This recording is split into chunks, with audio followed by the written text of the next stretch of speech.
Hoje é Dia das Mães, né? E eu fiquei pensando, meu Deus, na Bíblia tem tanta mãe, qual que eu vou pregar? Ou será que eu devo pregar sobre uma mãe só porque é Dia das Mães? Não necessariamente, né? Mas eu me deparei aqui com uma passagem muito interessante. E a meditação de hoje tem por tema uma mãe de muita fé. Por 289 vezes a palavra mãe aparece na Bíblia. São muitas vezes, né? É interessante que o princípio de honrar pai e mãe aparece também muitas vezes na Bíblia, né? Sendo que é um dos mandamentos que é honrar pai e mãe. Né? Temos na Bíblia tanto mães boas como ruins. Não fique pensando que no mundo toda mãe é boa. Tem muita mãe ruim. Tem mãe que joga seu filho no lixo. Isso não é uma mãe. Né? Eu não sei se você, quando leu o livro de 2 Reis e Crônicas, observou que quando havia o registro de um rei que ia subir o trono, logo em seguida tinha o nome da sua mãe, né? A frase era assim, né? E era o nome da sua mãe. Logo em seguida, né? O rei tal e era o nome da sua mãe. E lá colocava o nome da sua mãe. E eu sempre fiquei pensando, meu Deus, o rei, o pai, era o mais importante. Porque o trono, o filho herdava do pai. Mas era o nome da mãe que aparecia. Mas logo em seguida estava escrito: e fez o que era reto diante de Deus, seguindo o caminho dos seus pais, do seu pai. Ou então, e fez o que era mal, segundo o caminho do seu pai.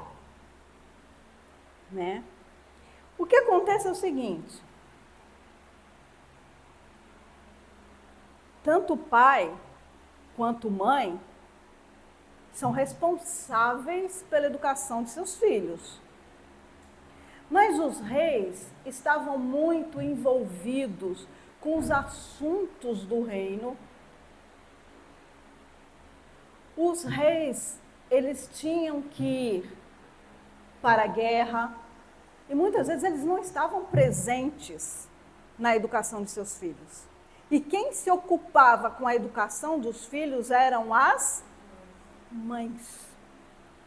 Veja a importância da mãe, né? Eu quero destacar que as escolhas dos filhos nem sempre têm a ver com a boa ou má educação recebida. Muitas vezes os filhos recebem muito boa educação e descamba pelo mundo. É escolha, tem que entender que cada um tem o seu livre arbítrio. E às vezes eu já vi, gente, nenhum caso, nem dois, de filhos que foram muito mal educados por seus pais, pais criminosos, pais viciados, e o filho não foi por esse caminho. Tudo depende da escolha, da índole, do que ele pretende na vida. Né? Veja lá, 2 Crônicas 15, 16. 2 Crônicas 15, 16. não é o nosso texto básico da meditação desta noite. Mas só para você ver como é interessante essa questão de pai, de filho, de mãe. Todos acharam? 2 Crônicas 15:16. O rei Asa depôs também Maaca, sua mãe, da dignidade de rainha-mãe, porquanto ela havia feito a Aserá uma abominável imagem. Asa destruiu-lhe a imagem que, feita em pó, queimou no vale de Cedron. O que você entende por isso?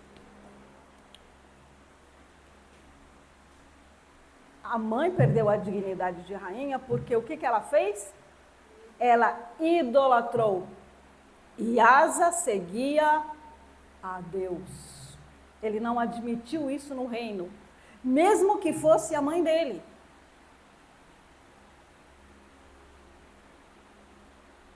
Asa estava muito mais preocupado em agradar a Deus do que justificar a idolatria de sua mãe. Mas, enfim, porém as mães têm muita influência na vida dos filhos. Herodias e Salomé. Todos já sabem a história. Rebeca e Jacó. Todo mundo já sabe no que deu a história. Mas também a gente tem Isabel e João Batista. Quem foi João Batista? Imagine uma mãe que não podia ter filhos, tem um filho, o filho quando chega na idade de ser profeta, não sei com que idade João Batista foi para o deserto,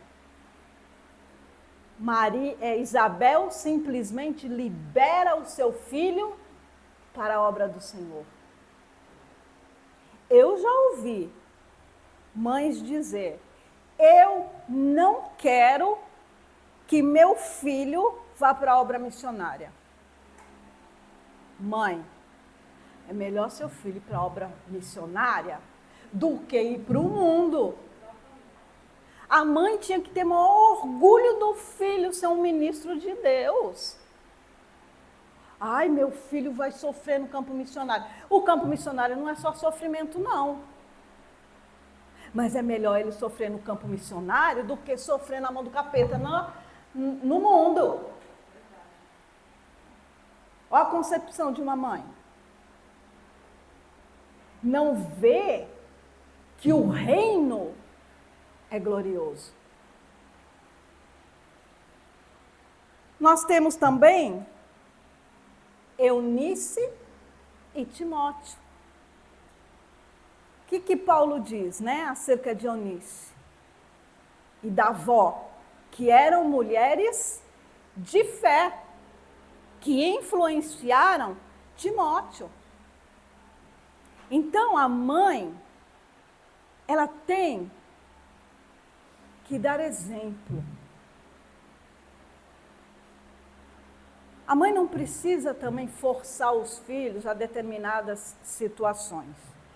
Eu lembro que minha mãe dizia assim, ó, até 18 anos quem manda sou eu. E enquanto estiver na minha casa, é debaixo das minhas regras. Porque meus irmãos, não quero ir para a igreja.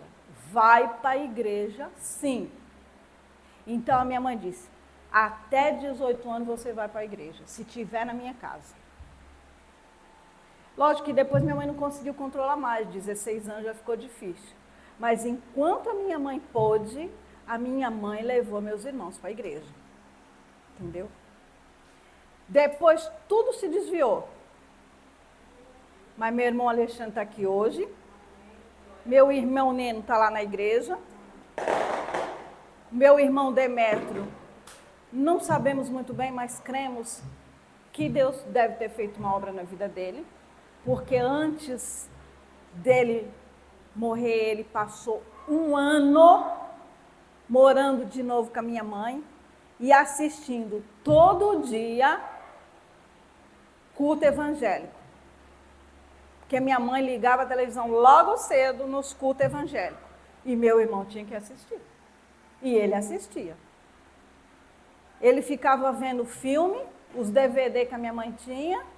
DVD não, que ela era fita cassete. De filme de crente. E meu irmão assistia. 1 ano recebendo. Deus sabe todas as coisas.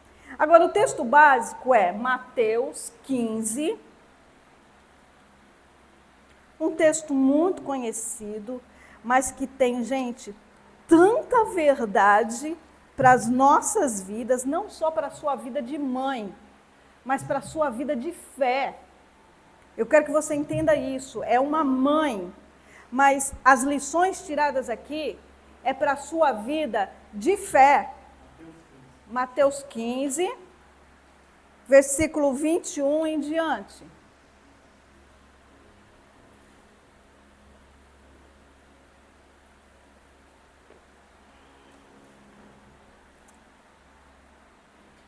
Mateus 15, 21.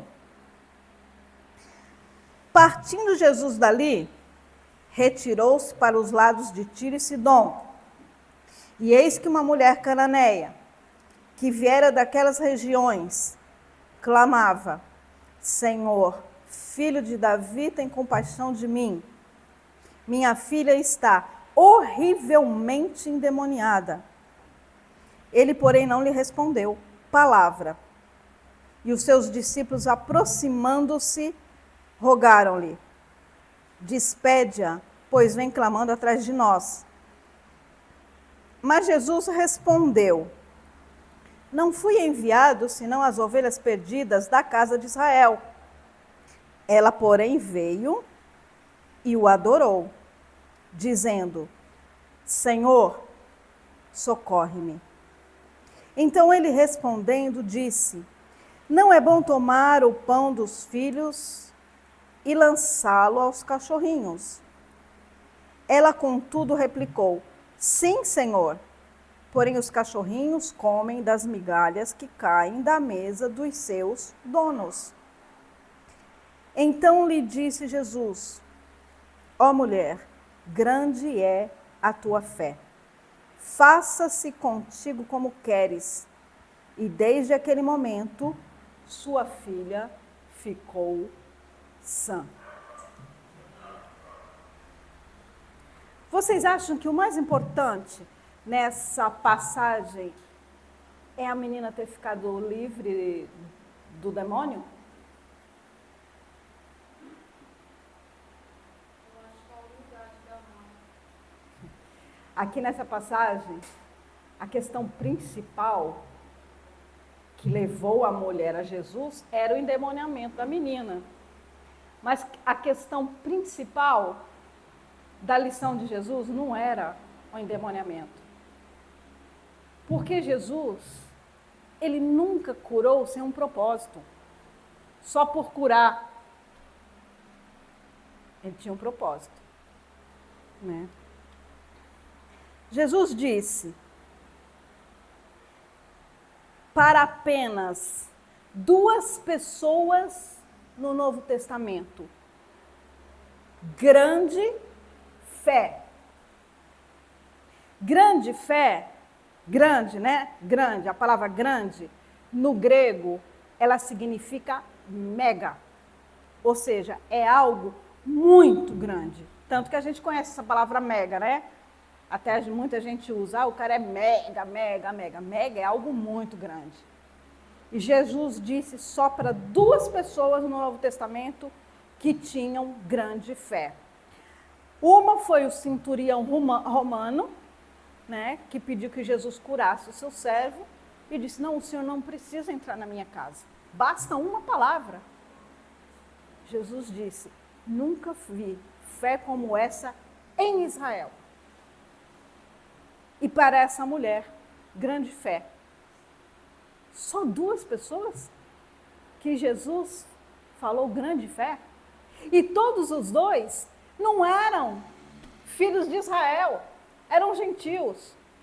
Um era romano e outro era fenícia.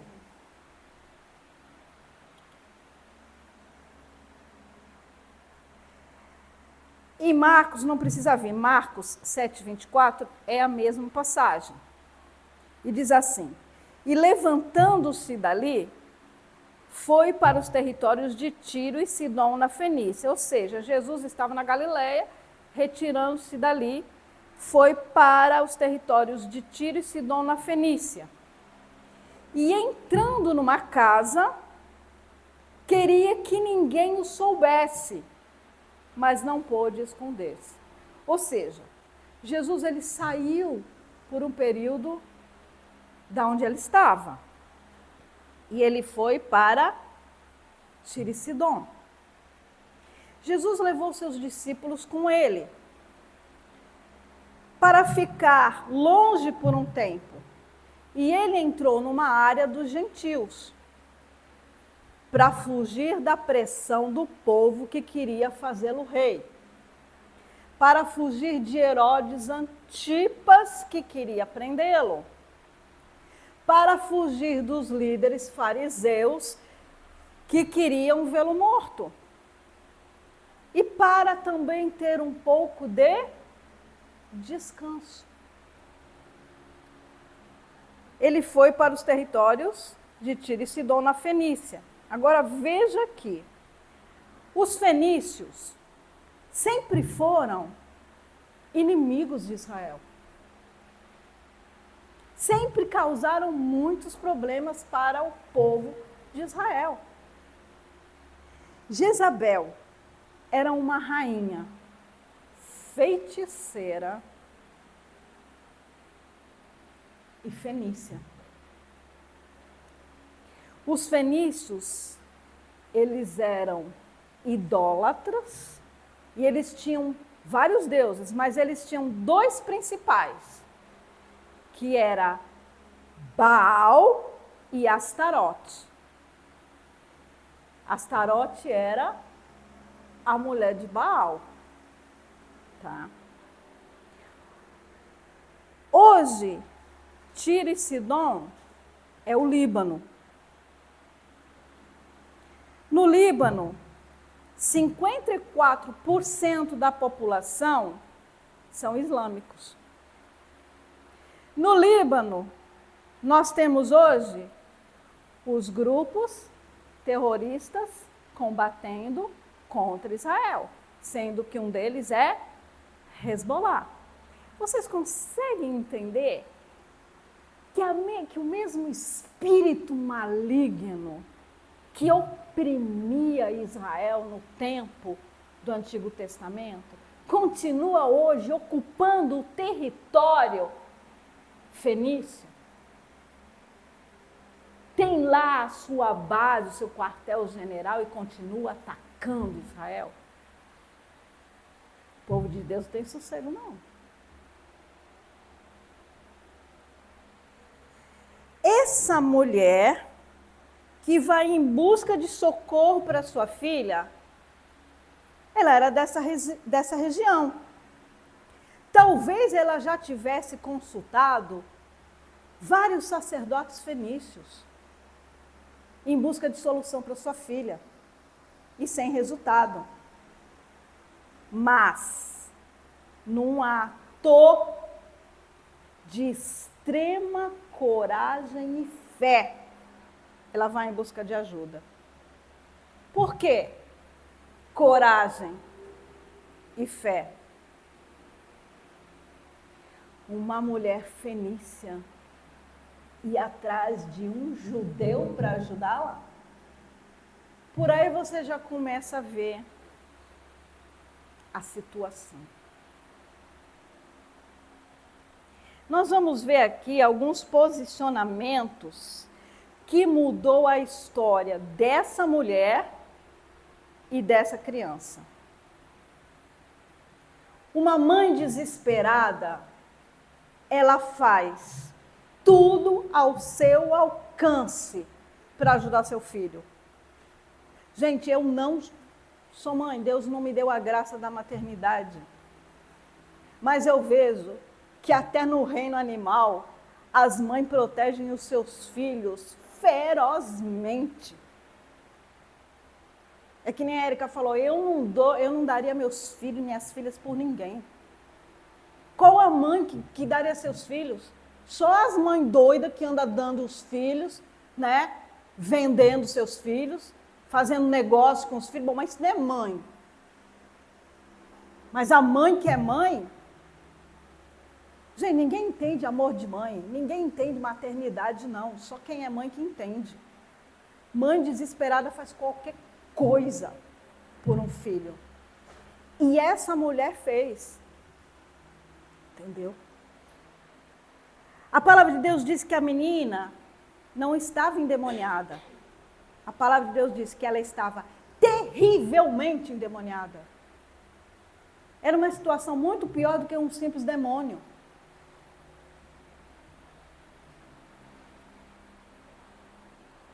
A palavra de Deus diz que ela veio daquelas regiões. A gente não sabe a distância que ela percorreu para chegar até Jesus. Mãe, quando quer cuidar ou fazer alguma coisa para o filho, não mede distância. Não mede distância. Daí eu fiquei pensando, Deus não é mãe. Deus é pai. Mas Ele não mediu esforços para nos salvar. Ele deu o seu único filho. Ele não mediu esforço. Tá tudo bem aí? Hã? Não, é que está um movimento ali. Deus não mediu esforços, nem por mim, nem por você. Entendeu?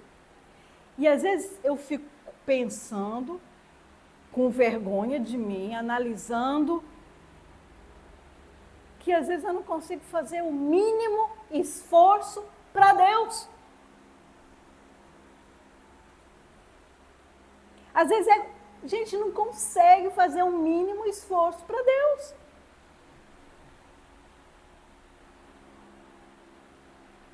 Só eu e você sabemos qual é o esforço que a gente está precisando fazer.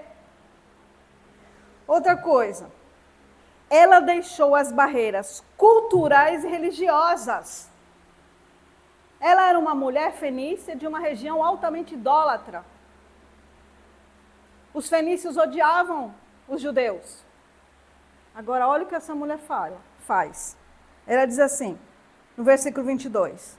Eis que uma mulher cananeia, que viera daquelas regiões, clamava, Senhor, filho de Davi. Olha, pensa bem. Uma mulher fenícia falar, filho de Davi, ela estava reconhecendo a ascendência de Jesus como filho de Davi, o verdadeiro Messias. A mulher, antes de qualquer coisa, ela não falou Jesus, ela não falou Yeshua, ela não falou Rabi, ela falou filho de Davi. Eu sei que você é o Messias. Eu creio que você é o Messias.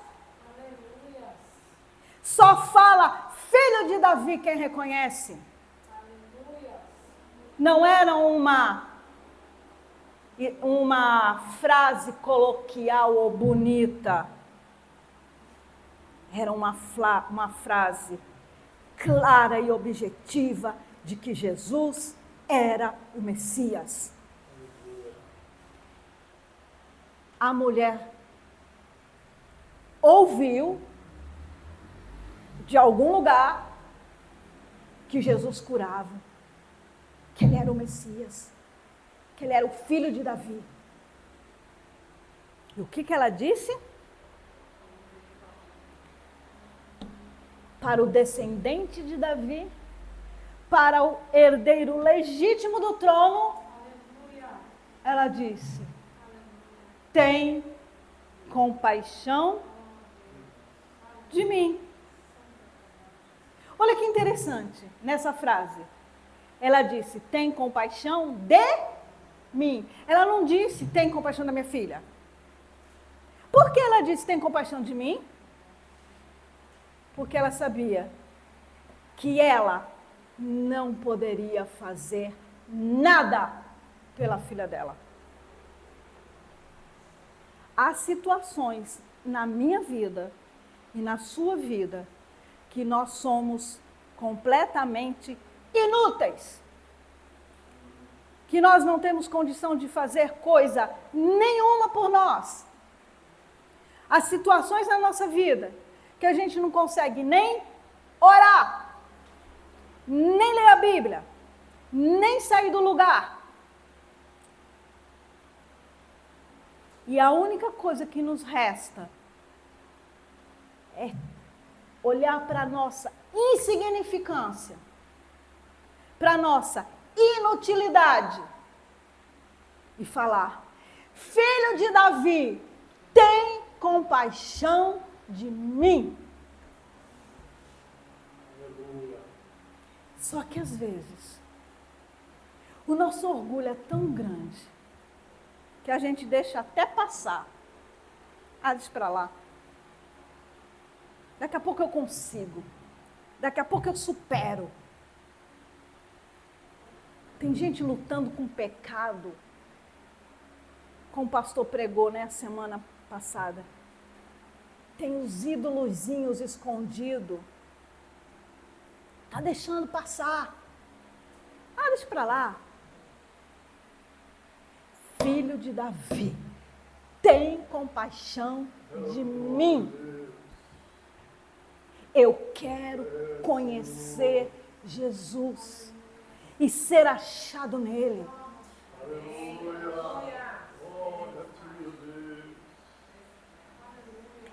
Era um clamor do âmago da alma daquela mulher, o reconhecimento de que ela não podia fazer nada pela filha dela, nem por ela.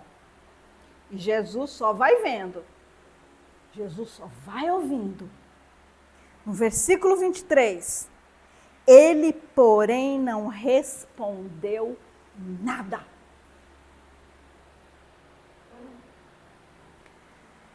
Todas as atitudes de Jesus têm um propósito: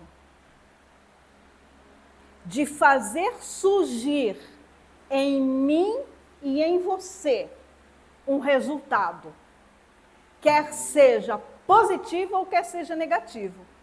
Você sabia que as atitudes de Jesus podem resultar em nós um resultado negativo? Quando a gente não entende, quando a gente não compreende, quando a gente não aceita? Mas também pode fazer surgir um resultado positivo. Quando Deus se cala, não é porque Ele não quer falar com você, nem te responder. Lidar com o silêncio de Deus é muito ruim. Lidar com o silêncio das pessoas é muito ruim. Mas quando Deus se cala, Ele quer te levar para o lugar do altar, para você ouvir a você mesma. Porque às vezes nós estamos tanto na ansiedade de querer ouvir Deus, ouvir Deus, ouvir Deus, mas você não se ouve. Você tem que aprender a se ouvir também. Se investigar. Por que eu não estou ouvindo Deus? Ou por que Deus não está falando? Precisamos aprender a fazer reflexões internas. Como a gente só vive no automático e no instantâneo, automático é assim, eu ligo a luz e ela acende na hora. Isso é automático. Instantâneo, eu pego o café instantâneo, boto na xícara, boto a água, tá pronto. Essa é a era que nós vivemos, do automático e do instantâneo. Temos preguiça de pensar, temos preguiça de raciocinar, temos preguiça de refletir, porque refletir não é pensar. Refletir é muito mais profundo. Um psicólogo sabe muito bem o que é refletir, porque ele tem que levar o seu paciente a refletir nos seus traumas, nas suas mazelas. E Jesus fazia isso. Reflita na sua vida. Reflita no que você está fazendo de errado, mas também reflita no que você está fazendo de bom. Porque a gente também não faz tudo errado. Seria um caos se a gente só vivesse no erro, né? A gente também faz coisa certa. Porque a gente é certinho? Não. Porque o Espírito de Deus habita em nós. E Ele nos ajuda.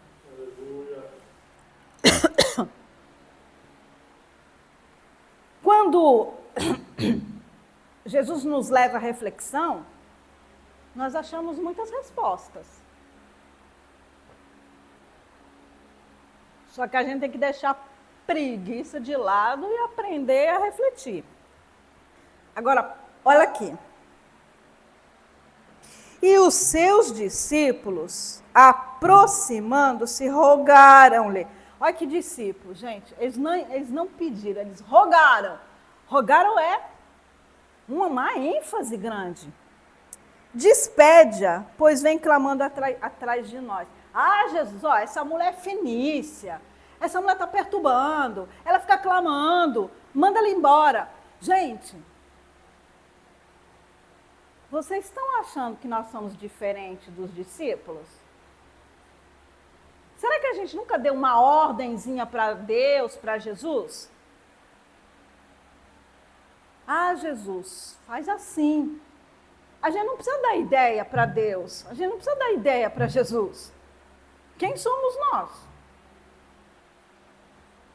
Agora dê uma freada nesse negócio da teologia da prosperidade, desse negócio de dizer eu sou filho do rei, eu tenho meus direitos. Não tem direito nenhum. Não tem direito nenhum. De coisa nenhuma, de nada. Graça é presente. Deus deu. Quem sou eu para querer dar ideia para Jesus? Jesus só na dele. Mas daqui a pouco vem. Os discípulos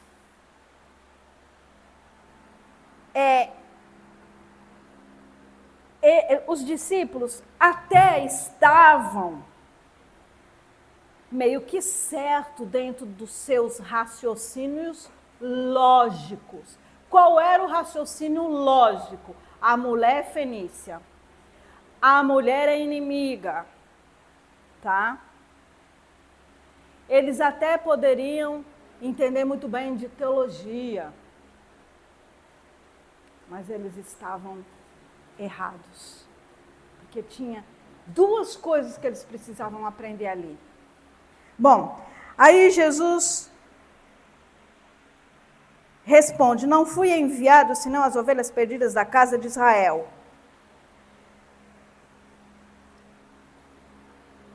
Jesus põe a mulher à prova, lhe expondo uma dura verdade. Nessa hora eu fico pensando, os discípulos devem ter pensado, é isso mesmo, Jesus? O Senhor só veio para a casa de Israel. É isso mesmo, essa mulher não tem direito, manda embora.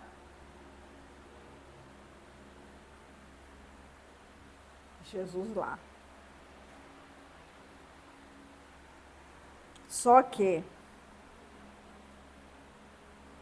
mais uma vez, essa mulher dá uma rasteira nos discípulos. Ela, porém, veio quem está com a Bíblia aberta? Ela, porém, veio versículo 25. Fale bem alto. Adorou. Gente, os discípulos nem se deram conta que ela chamou ele de filho de Davi, que ela adorou. Adoração, gente, é o maior reconhecimento da grandeza de Deus. Ninguém adora a Deus sem reconhecer quem é Deus.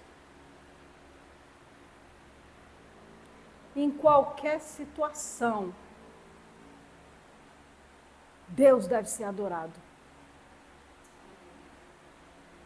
Quem adorou na Bíblia no maior momento de perda da sua vida? Deus deu, Deus tomou, bendito seja o nome do Senhor. Essa mulher adorou.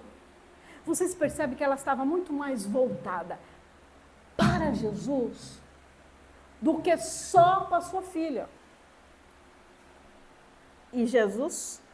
E ela continua clamando e adorou e disse: Senhor, socorre-me, socorre-me, me ajuda.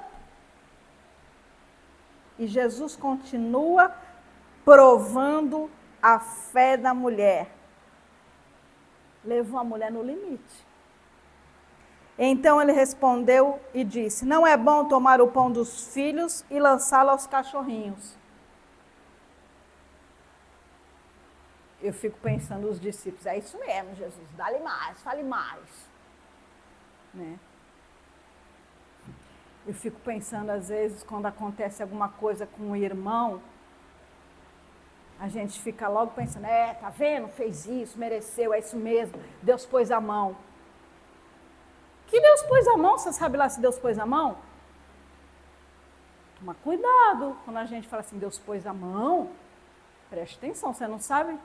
Nós não somos secretários do Espírito Santo para saber onde Deus põe a mão e onde Deus tira. Toma cuidado. No contexto bíblico, gente, judaico, né? O cachorro era considerado um animal selvagem, carniceiro, comedor de lixo. Presta atenção, hein? Comedor de lixo. Chamar alguém de cachorro naquela época era muito ofensivo. A Bíblia diz que os cães comeram a carne de Jezabel. Jesus diz, olha, não convém. Os judeus não tinham cachorros de estimação, mas os não-judeus tinham. E jogavam as migalhas e resto de comida, era algo comum. Mas mesmo assim, é humilhante, não é?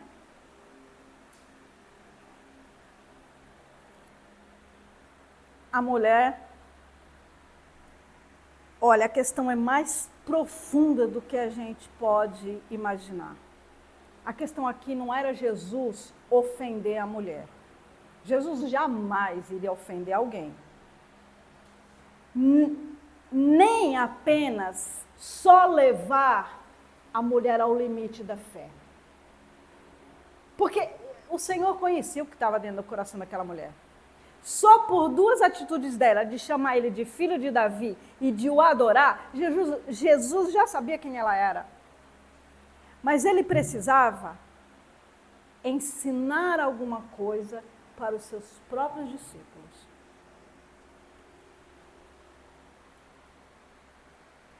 E também levar a própria mulher a reconhecer até onde ela reconhecia Jesus, um judeu, como realmente o verdadeiro Messias. E também acabar com a xenofobia dos seus discípulos. O que é xenofobia? É preconceito, é rejeição aos estrangeiros. O judeu tinha muita rejeição aos estrangeiros. Olha, eles podiam conhecer muito bem teologia, a lei, entendeu? O Antigo Testamento. Mas eles não conheciam a lei de Jesus, que era compaixão. Que Jesus disse: compaixão quero. Que adianta ter a cabeça cheia de teologia, mas não tem compaixão? Que adianta pregar tão lindo, mas não tem compaixão? Eu vejo eu estou vendo na televisão, né, alguns resgates de pessoas e de animais ali no Rio Grande do Sul. Ai, gente, eu choro, porque é compaixão. É emocionante. Tanto o resgate de gente, como a pessoa se arriscar para salvar um animalzinho, um cachorro, um gato. E se você vê a atitude do bichinho quando é resgatado, gente, meu Deus, o mundo jaz no maligno, mas ainda tem compaixão nessa terra. E eu acredito e oro que nessa tragédia haja colheita de vidas salvas. Você sabe por quê? Porque o homem pode ser pecador, um infeliz sem a graça de Deus. Mas quando ele tem compaixão, ele está manifestando a imagem e semelhança de Deus na vida dele e na terra. Deus sempre esteve e sempre estará no meio da tragédia.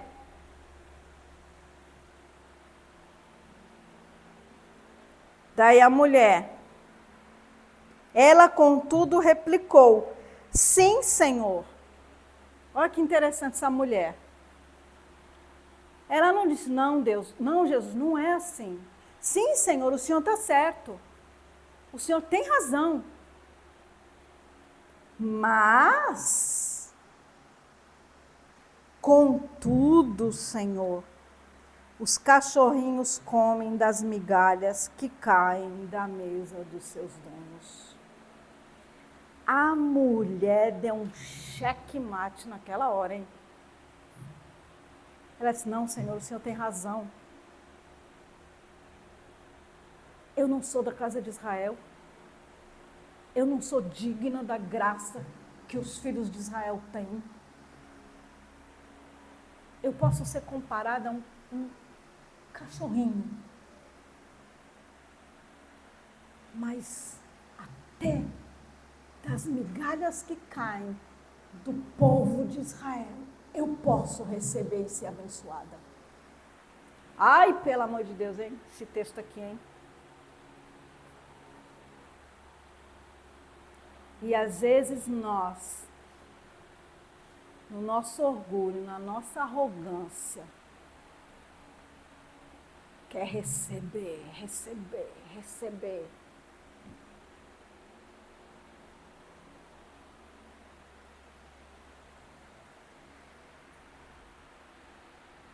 Eu não me importo, Senhor, de comer as migalhas.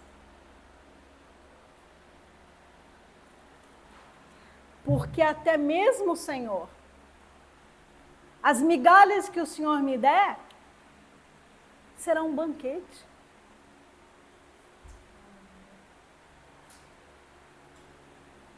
Humildade em alto grau. Humildade em alto grau. Primeiro louvor que nós cantamos sobre humildade. Eu vou dizer para você e para mim, o mais difícil na vida do crente é ser humilde. Porque ser humilde você tem que se quebrar. E se quebrar muito.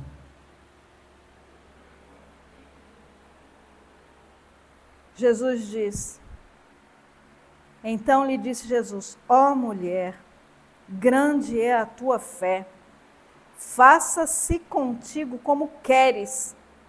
E desde aquele momento sua filha ficou.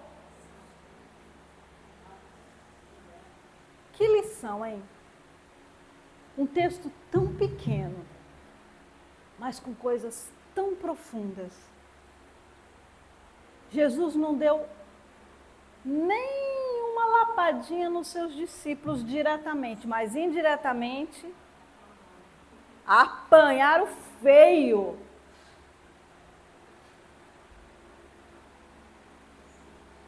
Aí eu fico pensando, né?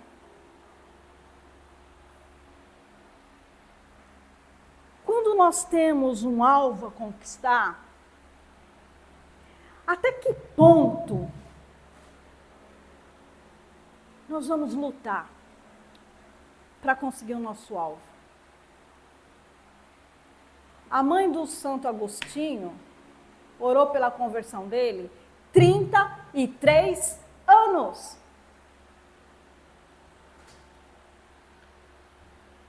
Tem mãe aí que já está pelo meio do caminho se desfalecendo? 33 anos, não é 3 anos não. Não são 3 meses não. Em 33 anos, talvez ela teve momentos de desânimo, mas 33 anos para o filho dela, que era um devasso, se converter e se tornar um homem de Deus, tão importante na história da igreja.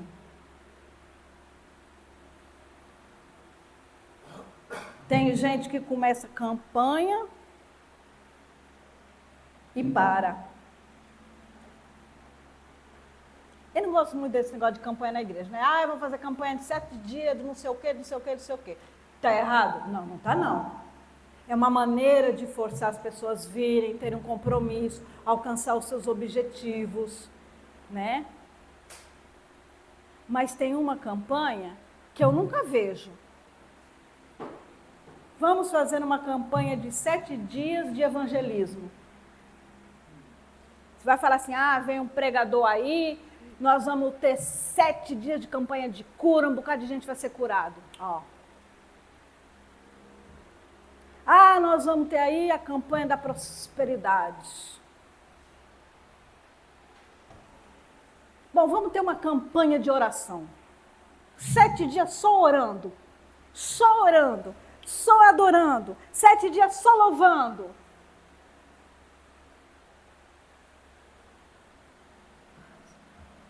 Temos que pensar, né?